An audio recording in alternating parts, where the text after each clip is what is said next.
Good morning dear students. हमने पिछली class में विशेषण पढ़ा था। अब तक की हमारी जो क्लासें हुई है उसमें हमने संज्ञा, सर्वनाम और विशेषण पढ़ चुके हैं। आज हम चैप्टर नंबर 7 में क्रिया पढ़ेंगे। आप लोगों को पता होगा कि कुछ भी हो, जैसे कि हम कुछ काम कर रहे हैं, तो जो काम कर रहे हैं या अपने आप हो रहा है उसे ही हम क्या कहते हैं? क्रिया कहते हैं। जैसे पंखा चल रहा है, पंखा चल रहा है, तो पंखा क्या काम कर रहा है? चलने का काम कर रहा है। तो चलना क्या है? क्रिया। हम पढ़ रहे हैं, क्या कर रहे हैं? हम पढ़ रहे हैं।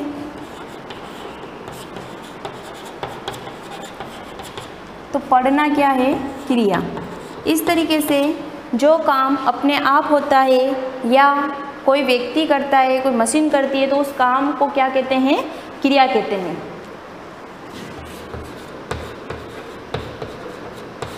अब आप देखोगे इस वाक्य के अंदर यहाँ पर चल लिखा हुआ है, हमने क्या लिखा है? चलना। पढ़ का क्या लिखा है? पढ़ना। तो जो मूल रूप है ये वाला, तो क्रिया धातु का ये क्या कहलाती है? धातु। क्रिया का मूल रूप क्या कहलाता है? धातु।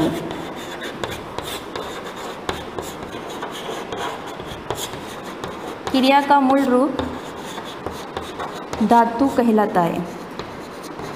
आप अपनी नोटबुक में नोट करते रहना, ये इम्पोर्टेंट टॉपिक है, आपके एग्जाम में आएगा कि क्रिया को छाटिए। तो यहाँ पर पढ़ और चल होता है, इसमें हमें क्या लगाना पड़ता है? ना, ता, ये लगाकर हमें क्रिया बनानी पड़ती है, और पूरी क्रिया ही बनाकर हमें धातु में ना और ता लगाकर लिखनी होती है। अब क्रिया जो है वो मुख्य रूप से 2 प्रकार की होती है। कितने प्रकार की होती है? 2 प्रकार की।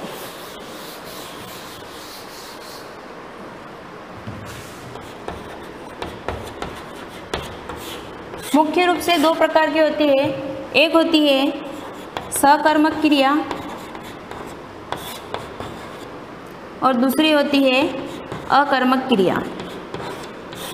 पहली बात तो आपको ये र जो है किस पे लगता है? म पे। ये लिखना आना चाहिए, क्योंकि वहाँ पर आपको छाटने के लिए कहेंगे कि कौन सी क्रिया है। अगर आपने वहाँ पर सकर्मक और अकर्मक ही गलत लिख दिया तो आपके नंबर कट जाएंगे। इसीलिए आपको ये कर्मक लिखना आना चाहिए।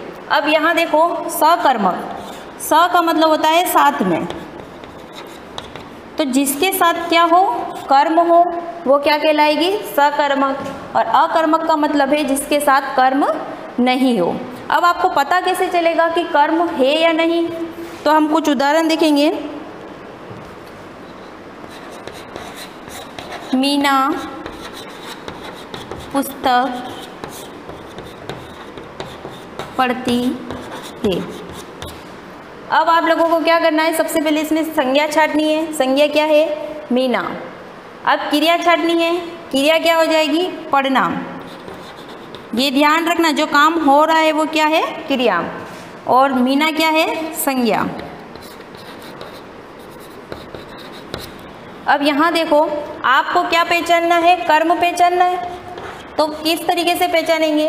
जो क्रिया हमारी आ रही है वाक्य के अंदर, उस क्रिया के जस्ट आगे क्या लगाना है हमें? क्या और किसको? जैसे आपको क्रिया के जस्ट आगे क्या लिखा हुआ है? पुस्तक। तो इस पुस्तक की जगह हमें क्या रखना है? क्या या फिर किसको? तो इन दोनों को रखकर जो हमारा उत्तर आएगा वो क्या है? कर्म है।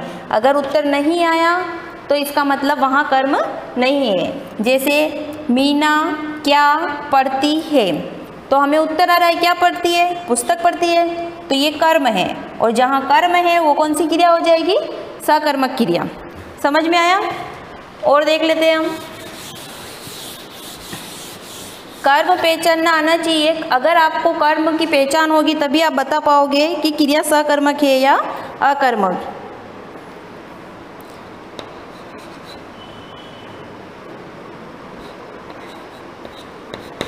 मालिन माला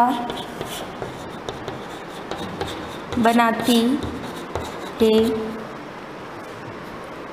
इस वाक्य के अंदर देखो, ये क्या है? संज्ञा। क्योंकि नाम है किसी का। अब इसके अंदर क्रिया क्या है? बनाना। अब हमें क्या करना है?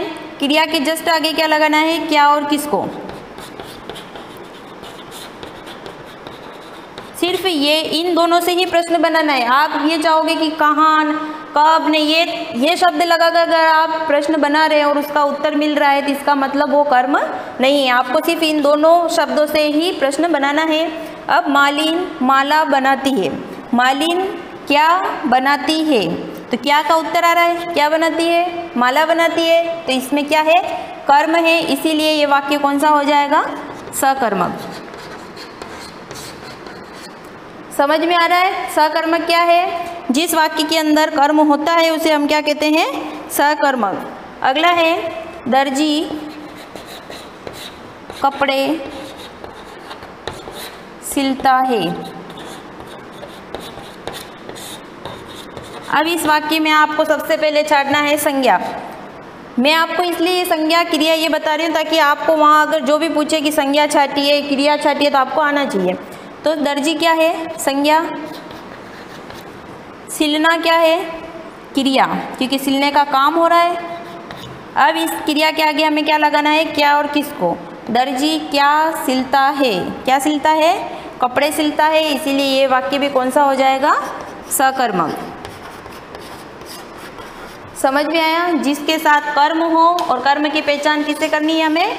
क्रिया के जस्ट आगे क्या और किसको लगाकर कर्म की पहचान करनी है।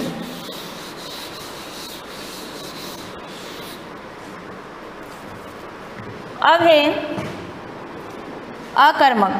अकर्मक की बात सीधी सी है कि जिस वाक्य के अंदर कर्म नहीं होता है वो वाक्य क्या कहलाता है? अकर्मक। जैसे बालक पढ़ता है। अब यहाँ पर ये उदाहरण देखो, बालक क्या है? संज्ञा। पढ़ना क्या है? क्रिया। अब इन दोनों के बीच में हमें क्या लगाना है? क्या और किसको। तो कैसे बनेगा? बालक किसको पढ़ता है। उत्तर नहीं मिल रहा है क्योंकि इस वाक्य के अंदर है ही नहीं।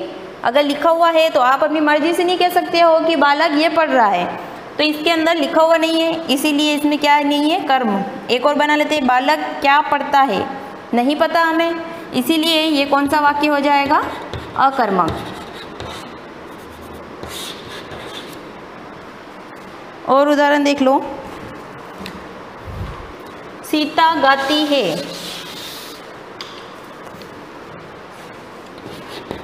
सीता गाती है। अब हमें पता है क्या गाती है? गाना, लेकिन इसके अंदर लिखा हुआ नहीं है। आप अपने माइंड लगा के लिख मत देना कि वो गाना गा रही है। सीता क्या है? संज्ञा। और गाना क्या है? गाती यानी क्रिया। अब सीता क्या गाती है? नहीं पता, क्योंकि यहाँ पे गाना नहीं है। आप अपनी मर्जी से नहीं बता सकते कि वो गाना गा रही है, तो इसके अंदर कर्म नहीं है, इसीलिए ये कौन सा वाक्य हो जाएगा? अकर्मक। समझ में आ रहा है ये किस तरीके से करना है? और अकर्मक के अंदर क्या होता है? जब कर्ता, वाक्य के अंदर जो काम कर रहा है वो क्या कहलाता है? कर्ता। तो हम पढ़ रहे हैं। क्या पढ़ रहे हैं? नहीं पता। कौन सा वाक्य है? अकर्मक। जैसे हमने खांसा, छींकना, दौड़ना, ये सब क्या है? क्रिया है, लेकिन इसमें क्या क्या क्या छींका, क्या खांसा, क्या हंसे, ये वाक्य बनते नहीं है, इसीलिए ये किस में चले जाएंगे? अकर्मक में। Thank you so much. आपके बुक के अंदर जो एक्सरसाइज दे रखी है वो आप करते रहना, बाकी हम कल आगे और भी देखेंगे। Thank you so much.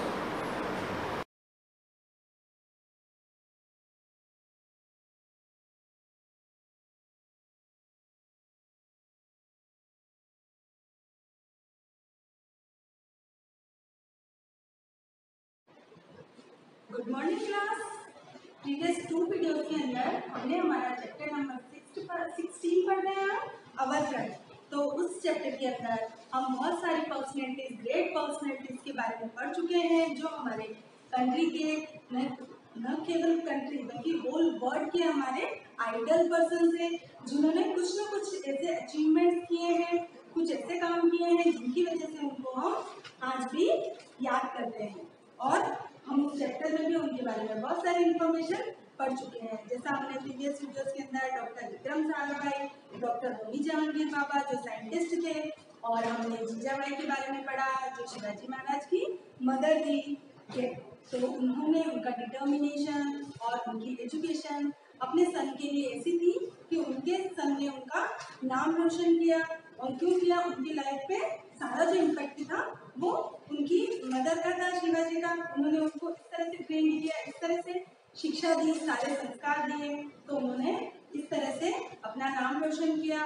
उसके बाद हमने मदन मोहन मालवीय जी के बारे में पढ़ा था, जिन्होंने वाराणसी में यूनिवर्सिटी बनाई, शिक्षा के स्ट्रक्चर को खड़ा किया और उसके बेस को स्ट्रॉन्ग बनाया, हमारे एजुकेशन सिस्टम को खड़ा किया। तो इस तरह से आज हमारे लिए एक न्यू पर्सनैलिटी है जो हमारे इस चैप्टर में, ये हमारे बाकी है एक और पर्सनैलिटी जिनके बारे में आज हम पढ़ेंगे। और ये पढ़ने के बाद फिर ये वाला चैप्टर हमारा कंप्लीट हो जाएगा। तो देख लेते हैं हम आज किसके बारे में पढ़ रहे हैं। Doctor Bhimrao Ambedkar. I think आपने इनका नेम सुना हुआ होगा, डॉक्टर भीमराव अंबेडकर। इनका नेम आते ही आपको ये याद होगा कि हमारे कॉन्स्टिट्यूशन जो हमारा है, कॉन्स्टिट्यूशन का मतलब आपको पता होगा कि जैसे हमारा संविधान 26 जनवरी है ना, 26 जन को 1950 को हमारा जो कॉन्स्टिट्यूशन है वो स्टार्ट हुआ था, तब से लेके। तो कॉन्स्टिट्यूशन क्या होता है? एक नियम होते हैं ना, कंट्री को चलाने के लिए कुछ रूल्स होते हैं, रेजोल्यूशंस होते हैं, कुछ ऐसे कुछ रूल्स बने हुए होते हैं ना, जिसके अकॉर्डिंग पूरी कंट्री अच्छे से चल सके, सब अपना अपना काम अच्छे से कर सके और सारा एक सिस्टम होता है तो वो अच्छे से फॉलो हो, इसीलिए रूल्स बने हुए होते हैं। तो वो जो रूल्स होते हैं वो कॉन्स्टिट्यूशन होता है। तो हमारे कंट्री के भी कॉन्स्टिट्यूशन जो हमारा कंट्री का वो है, उसके अकॉर्डिंग हमारे कंट्री में हर काम होते हैं। तो देखिए हमारा जो कॉन्स्टिट्यूशन बना था उसमें जो इम्पोर्टेंट रोल प्ले किया था वो थे डॉक्टर भीमराव अंबेडकर। तो इनके बारे में इंफॉर्मेशन पढ़ना स्टार्ट करते हैं हम। Doctor Bhimrao Ambedkar, the maker of Indian constitution. कौन थे doctor Bhimrao? Maker of Indian constitution. तो इंडिया का जो कॉन्स्टिट्यूशन बनाया था, जो संविधान बनाया था, वो डॉक्टर भीमराव अंबेडकर ने बनाया था। Was a sharp student from his childhood. तो वो जो बचपन से थे, डॉक्टर भीमराव अंबेडकर से थे, वो बचपन से ही बहुत ब्रिलियंट थे, बहुत शार्प माइंड थे। His family belong to Nag clan, एक जनजाति है नाग क्लैन, एक वंश है तो जिसका नेम है नाग। तो वो उस क्लैन से रिलेटेड थे, उस वंश से रिलेटेड थे। But with the passage of time, पर जैसे जैसे टाइम गुजरता गया, it was known by the name of Mahar caste, है ना। महार जो कास्ट होती है ना, उस नेम से उनको जाना जाने लगा। His entire life is a tale of struggle. उनकी जो पूरी लाइफ थी वो संघर्ष बताती है ना, स्ट्रगल में संघर्ष। तो उनकी पूरी लाइफ को देखने से हमें पता चलता है कि उन्होंने अपनी लाइफ में कितना स्ट्रगल किया। क्यों किया देखते हैं। As Bhimrao had to face disgrace and accusation for being born in an untouchable family। तो उनको ये स्ट्रगल क्यों फेस करना पड़ा और उनका ऐसा अपमान हुआ, अक्यूज किए गए, वो है ना, अपमानित किया उनको। क्यों किया गया? क्योंकि और अभद्रता की गई उनके साथ, मतलब मिसबिहेव किया गया उनके साथ और उनको उनका अपमान किया गया, उनको इंसल्ट किया गया। क्यों किया गया? क्योंकि वो एक ऐसी फैमिली से बिलोंग करते थे जो अनटचेबल है ना, जिनको कोई टच करना बुरा मानते थे ना, उनको अड़ना भी बुरा मानते थे। तो वो एक ऐसी फैमिली से बिलोंग करते थे, एक ऐसी कास्ट से बिलोंग करते थे, है ना। तो वो जो इस कारण से, इस रीजन की वजह से सारे लोग उनसे घृणा करते थे, उनसे उनको अक्यूज करते थे। Even as a young boy, जब वो एक यंग बॉय थे, he developed courage to fight against social injustice and abuse। ये जो सामाजिक अन्याय है ना, समाज में ये ऐसी भावना कि ये छोटे हैं, ये बड़े हैं, इनको छुआ नहीं जा सकता, ये अच्छे हैं, ये बुरे हैं। तो जो इस तरह की बुराई थी ना, अगर यहाँ देखिए वर्ड इनजस्टिस का मीन होता है अन्याय, और सोशल में सामाजिक, एविल्स में बुराई। तो ये जो सामाजिक, समाज में जो हमारे सोशल में हमारी जो समाज में बुराई थी, तो उनको उसके खिलाफ वो उन्होंने बहादुरी से वो लड़े। He sat on a jute carpet in a corner of a class. वो क्लास में कैसे पढ़ाई करते थे? अभी आपकी क्लास में क्या पता है, आप सबके लिए फर्नीचर है, और अगर नीचे भी बैठे हैं लंच करते समय तो भी सारे बच्चे आप साथ में ही बैठते हो, पर उस वक्त उनके साथ ऐसा होता था कि वो एक कॉर्नर में एक जूट का कारपेट लेकर, है ना, छोटा सा ऐसा दरी जैसा कुछ होता है आसन, उसके ऊपर बैठ के वो क्लास के एक कॉर्नर में अलग से पढ़ाई करते थे। Because he was a untouchable, क्योंकि उनको जो क्लास के दूसरे बच्चे थे वो टच नहीं करते थे। He went to Bombay for higher education, और उन्होंने जो उसके बाद वाली जो एजुकेशन थी वो बॉम्बे जाकर कंप्लीट करी। That his room was so small that he and his father could not even sleep together. और वहां पर बॉम्बे में उनका रूम कैसा था कि उस इतना छोटा था कि वो और उसके जो फादर साथ में रहते थे, तो वो दोनों उस छोटे से कमरे में अच्छे से सो भी नहीं पाते थे। अब आप इमेजिन कर सकते हैं कि वो कितना छोटा रूम होगा। Bhimrao used to study in a light of a lantern. Lantern का मीनिंग होता है लालटेन। शायद आपने देखा होगा, कांच का एक होता है जिसके अंदर मोमबत्ती, कैंडल जैसा आपको एज अ कैंडल होता है वो, तो उससे इसमें बैठकर वो पढ़ाई करते थे। After getting scholarship from the state of Baroda he went to America to get education. और जब उनको, क्योंकि उनकी फाइनेंशियल कंडीशन इतनी अच्छी नहीं थी, तो उनको बड़ौदा स्टेट से एक स्कॉलरशिप मिली थी। तो स्कॉलरशिप मिलने के बाद में वो हायर एजुकेशन के लिए, अपनी आगे की एजुकेशन कंप्लीट करने के लिए वो अमेरिका चले गए। He took part in a struggle for Indian independence, और उन्होंने हमारे भारत को फ्रीडम दिलाने में भी बहुत हेल्प की है। He was appointed as the president of Indian Constitution Drafting Committee। अब देखिए छोटे छोटे क्वेश्चन जो आते हैं पैराग्राफ के अंदर, ध्यान रखिए कि डॉक्टर भीमराव अम्बेडकर का क्या रोल था कॉन्स्टिट्यूशन में। तो he was appointed as the president of Indian Constitution Drafting Committee। ये आपके आंसर भी है, पीछे क्वेश्चन दे रखा है ना, डॉक्टर भीमराव अम्बेडकर से रिलेटेड क्वेश्चन है जिसका आंसर है कि उन्होंने क्या रोल प्ले किया था। तो जो हमारे इंडिया की कॉन्स्टिट्यूशन की ड्राफ्टिंग कमेटी थी उनके वो प्रेसिडेंट थे। Indian constitution was framed under the chairmanship, और इन्हीं की चेयरमैनशिप में इंडिया का जो कॉन्स्टिट्यूशन था वो बना। Ambedkar was appointed as India's first law minister in the cabinet of Jawaharlal Nehru. और जब हमारी कंट्री को फ्रीडम मिल गई, तब जो फर्स्ट हमारी कमेटी बनी, तो उसके फर्स्ट ये लॉ मिनिस्टर थे। कौन थे? Doctor Bhimrao Ambedkar. First cabinet जो बनी थी हमारी जवाहरलाल नेहरू के सुपरविजन में in 1990। He was posthumously awarded the Bharat Ratna, India's highest honour. मरणोपरांत है ना, कि उनको उनके डेथ होने के बाद में उनको 1990 में भारत का जो हाईएस्ट ऑनर है, सबसे बड़ा ऑनर है ना किसी को भी मिलना, तो वो है भारत रत्न। तो वो उनको उनकी मरने के बाद में, उनके डेड होने के बाद में 1990 में उनको ये उपाधि मिली है भारत रत्न की। तो देखिए हमने इस लेसन की जितनी भी ग्रेट पर्सनैलिटी थी उनको स्टडी किया, और अच्छे से आप भी उनको रीड कीजिए, और इनके बारे में कोई इन्फॉर्मेशन हो तो आप अलग से कलेक्ट कीजिए। Thank you, have a great day.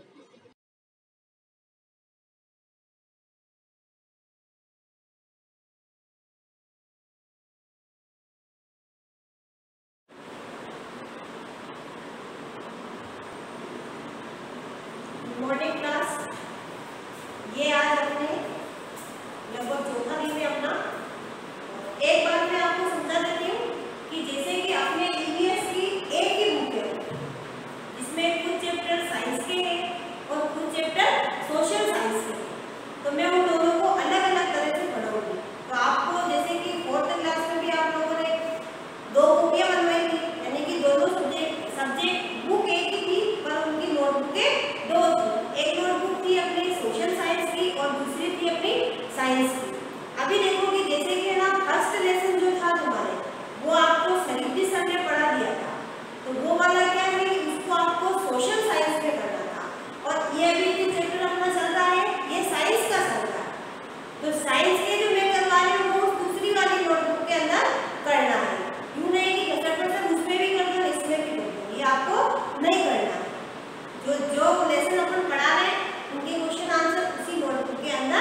करना है। जैसे कि पहला लेसन उन्होंने पढ़ाया वो आपने कर दिए होंगे, अब ये चल रहा है। अब इसके बाद में वापस मैं नेक्स्ट लूँगी वो सोशल साइंस का लूँगी, यानी कि सेकेंड चैप्टर अपन शुरू करेंगे। आपको उसी हिसाब से क्वेश्चन आंसर करना है। अब अपन आगे चलते हैं। कल जैसे अपन ने पढ़ा था कि ना अंकुरन के बारे में पढ़ा था कि भाई अंकुरन बीजों का किस प्रकार से होता है, मैंने बताया भी था। अब शॉर्ट में बता देती हूँ। नमी एवं तापमान की परिस्थितियां पैदा हो जाती है, उससे क्या होता है कि बीजों का अंकुरण होता है, उससे पौधा बनता है। जैसे कि नमी का मतलब कि अपन ने जैसे कल बताया था गीले कपड़े के अंदर अपन बीजों को रख देते हैं, है ना, रात भर उसमें रहेंगे और सुबह क्या होगी उसमें रेशे के जैसे निकल जाते हैं, वो कहलाता है बीजों का अंकुरण कहलाता है। इसके बारे में अपन ने कल पढ़ लिया था। कलम कैसे लगाते हैं अपन, कैसे उगाते हैं पौधों को, उसके बारे में भी कल जानकारी दे दी थी। अब अपना आगे का टॉपिक है बीजों का इधर उधर फैलना। भाई बीज इधर से उधर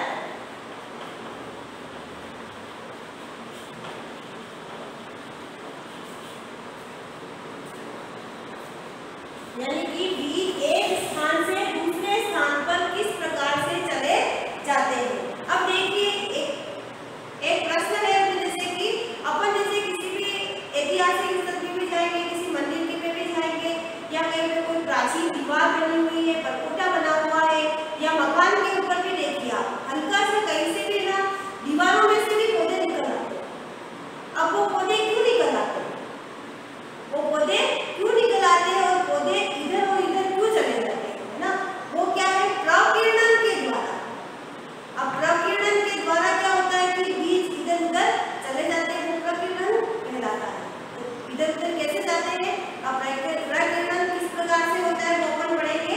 देखिए ऐसे ही बीज क्या होते हैं कि जैसे कि तेज हवा में है, पानी के साथ में, या फिर किसी जानवर की चोंच में चिपक करके, किसी जानवर के शरीर पर चिपक करके, है ना, या किसी इंसान के शरीर पर चिपक करके वो बीज क्या है कि इधर से उधर उनके साथ में चला जाता है, और जहाँ पर वो उसको छोड़ देते हैं उस जगह पे क्या है वो पौधा निकल जाता है। ये कहलाता है बीजों का इधर उधर फैलना या फिर प्रकीर्णन कहलाता है। ये प्रकीर्णन की परिभाषा है कि भाई जानवरों की चोंच में चिपक कर, तेज हवा के साथ, पानी के साथ, या फिर जानवरों के शरीर पर चिपक करके, या फिर इंसानों के शरीर पर चिपक करके बीज एक जगह से दूसरी जगह पर चला जाता है, वो कहलाता है प्रकीर्णन कहलाता है। ये इसकी परिभाषा है। फिर आता है विदेशों से आए पौधे। विदेशों से आए पौधे,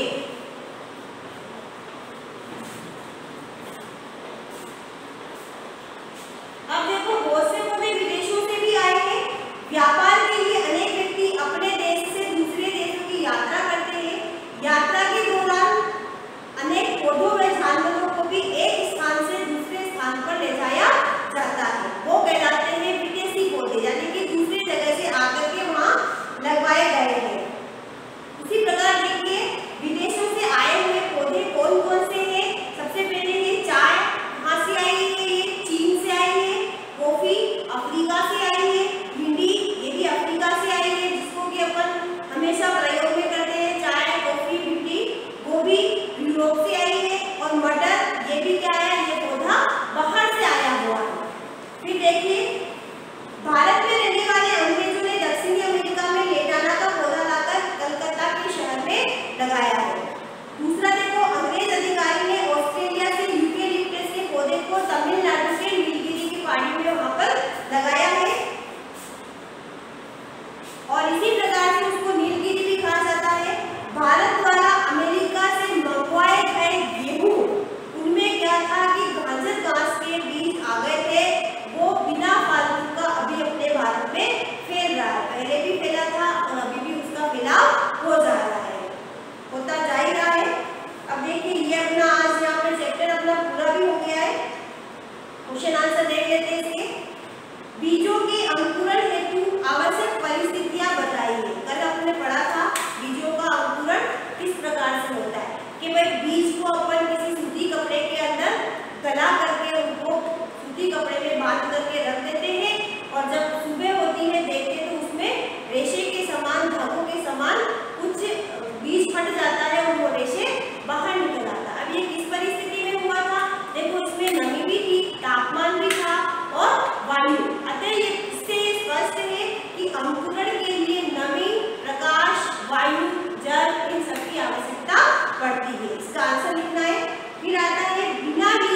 चोंच में चिपक करके किसी भी पौधे का बीज है, पक्षियों की चोंच में चिपक करके या फिर किसी जानवर के शरीर पर चिपक करके, तेज हवा के द्वारा, पानी के बहाव में या किसी मनुष्य के शरीर पर चिपक करके एक स्थान से दूसरे स्थान पर वो बीज चला जाता है, वो कहलाता है प्रकीर्णन कहलाता है। या तो बीजों का इधर से उधर जाना या फिर प्रकीर्णन कहलाता है। इसकी परिभाषा है, किताब में भी दिया हुआ है, आप नोट कर लेना। मनुष्य बीजों का प्रकीर्णन कैसे करते हैं? अब देखो ये मनुष्य के लिए आपने कि जैसे कोई व्यक्ति किसी पौधे के पास में बैठा हुआ है ना, अब क्या होगा कि उस पौधे के पास में गिरे हुए बीज क्या होगा, उस व्यक्ति के शरीर से चिपक जाएंगे और फिर क्या करेगा वो व्यक्ति वहां से उठ करके किसी अन्य स्थान पर चला जाता है और वो बीज क्या होगा, वो भी उसके साथ में वहां चला जाता है। जब व्यक्ति उनको हटा करके फिर ना जमीन में रोप देता है तो उससे क्या होता है, वो पौधा निकल आता है। इस प्रकार से ये अपने क्वेश्चन आंसर भी पूरे हो गए हैं, तो इसको अपनी साइंस की नोटबुक के अंतर्गत करना है। अब जब अपनी अगली क्लास होगी तो उसमें अपन लेसन नंबर 2 लेंगे, वो अपने